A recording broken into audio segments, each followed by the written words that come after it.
Bibo!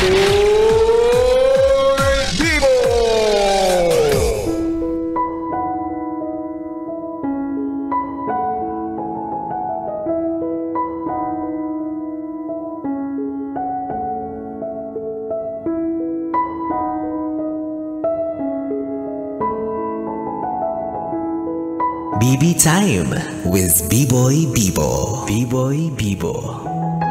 Bibi, minsan ba kine-question mo kung ano nga ba ang pakinabang mo dito sa mundo?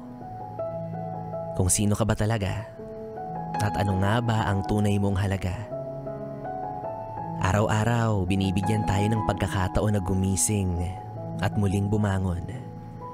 Umaasa na bukas may panibago na namang umaga na hindi maiiwasang may kalakip na hamon. Buwan-buwan, nangangarap tayo ng kaginhawaan. Umaasa na sa bawat katapusan, may pag-asang makakamtan.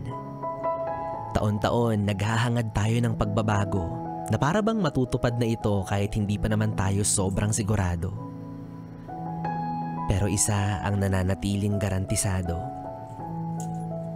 Alam mo kung ano yung mga pangarap mo.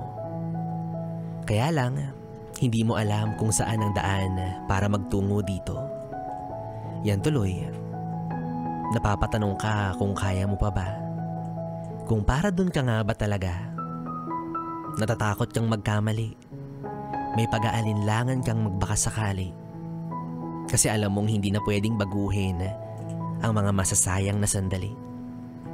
Hindi pwedeng magpatumpik-tumpik dahil ika nga nila, ang oras ay lumilipas at hindi na pwedeng ibalik. Ang bigat. Ang hirap isipin na natatanaw mo na ang dulo na nais mong puntahan, pero hindi mo alam kung paano ba dapat simulan ang mahabang lakaran. Sa paglipas ng panahon, tila ba unti-unting lumalabo ang mga pangarap na minsang naging malinaw sa iyong pananaw.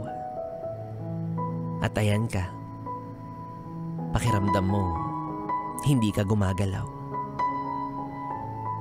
Sino ka nga ba talaga?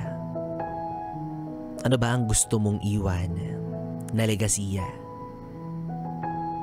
Sana mahanap mo na ang tunay mong pakinabang at halaga. Laban pa. Dahil ika nga nila, kung kaya ng iba, magpapahuli ka ba?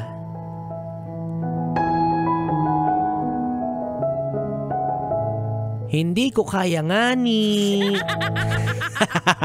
Ang hirap na nga ni. Yes, friend, B-Boy Bibo pa rin ang iyong kapiling para sa ating tuloy-tuloy na BB Time dito lang sa istasyong No Problem, ang 101.1 Yes FM Solid.